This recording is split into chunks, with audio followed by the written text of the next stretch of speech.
નમસ્કાર મિત્રો, જય માતાજી. અમારી ચેનલમાં તમારું હાર્દિક સ્વાગત છે. હા મિત્રો, આજે આપણે ખૂબ જ સુંદર ટોપિક વિશે વાત કરવા જઈ રહ્યા છીએ. મિત્રો, તમે વિચારતા હશો કે આજનો ટોપિક શું છે? તો મિત્રો, અમે તમને કહી દઈએ કે આજનો ટોપિક છે તમારા પર્સ વિશે. હા મિત્રો, તમારું પર્સ કેવું રહે છે તેના ઉપર તમારું સંપત્તિ હોય છે એ તમારી નિર્ભર કરતી હોય છે. હા મિત્રો, પર્સને ધનની પ્રવેશ દ્વાર છે એ માનવામાં આવે છે, કારણ કે બધા લોકો છે એ પર્સની અંદર પૈસા રાખતા હોય છે. જેવું તમારું પર્સ હશે તેવી જ તમારી એમ કહીને કે ઘરમાં સમૃદ્ધિ રહેશે. તેથી જ પર્સ છે એનું આપણા જીવનમાં ખૂબ જ મહત્વ છે.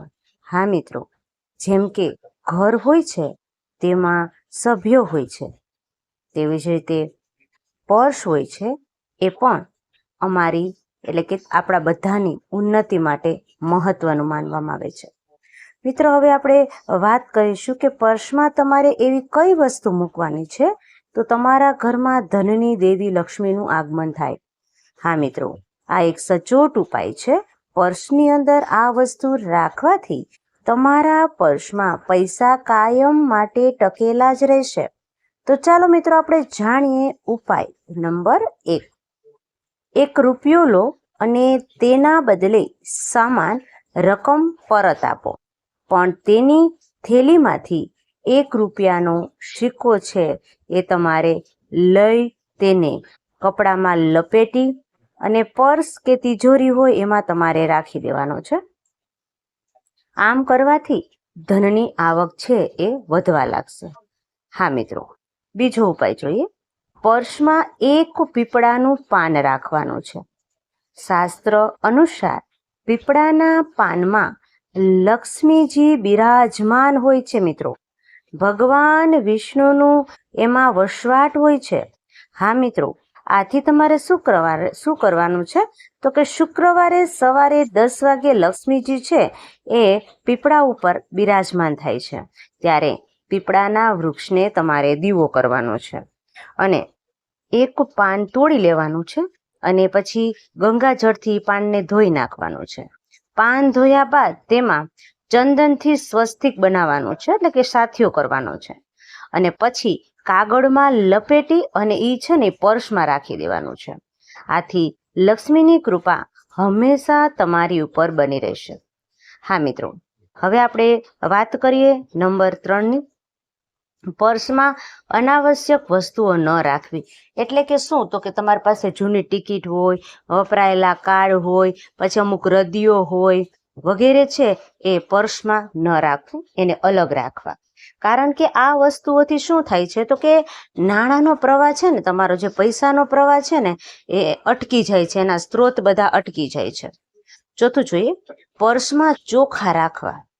ચોખા પર શુક્ર ગ્રહનો પ્રભાવ હોય છે.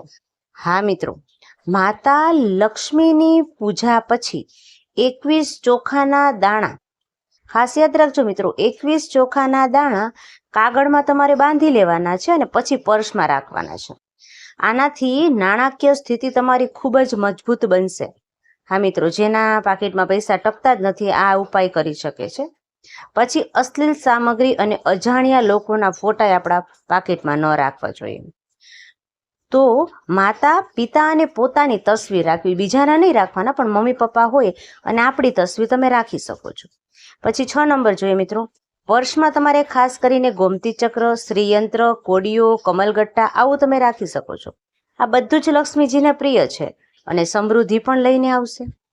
7મું જોઈએ, ક્યાંય પણ પર્સ તમારે નથી મૂકવાનું. ઘણાને આદત હોય છે પર્સ ટીંગાડે પછી ગમે ત્યાં મૂકી દે છે, ટેબલ પર, અહીંયા તો અહીંયા બધી જગ્યાએ મૂકી દે છે. આ નથી કરવાનું.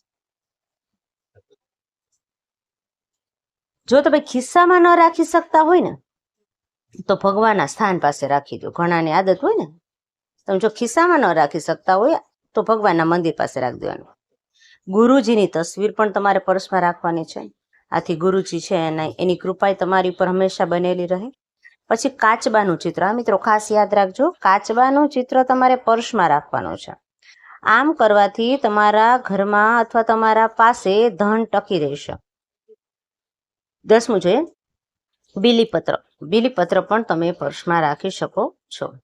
શિવલિંગ પર ચડાવેલા 3 પાંદડાવાળા જે બીલીપત્ર આવે છે એની પાછળની ડાળીને પર્સમાં રાખવાથી, હા મિત્રો, શિવજીની કૃપા હંમેશા તમારી પર રહેશે, સદાય તમારી પર રહેશે. મિત્રો, આ હતી માહિતી જે અમે તમને જણાવી. પર્સમાં ખરેખર આ વસ્તુઓ રાખવાથી તમારા ઘરમાં ધનની કમી નહીં રહે.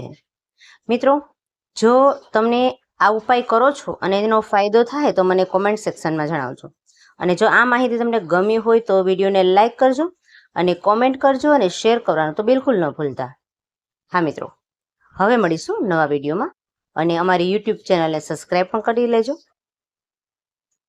વિડીયો જોવા બદલ મિત્રો તમારો ખૂબ ખૂબ આભાર, ધન્યવાદ.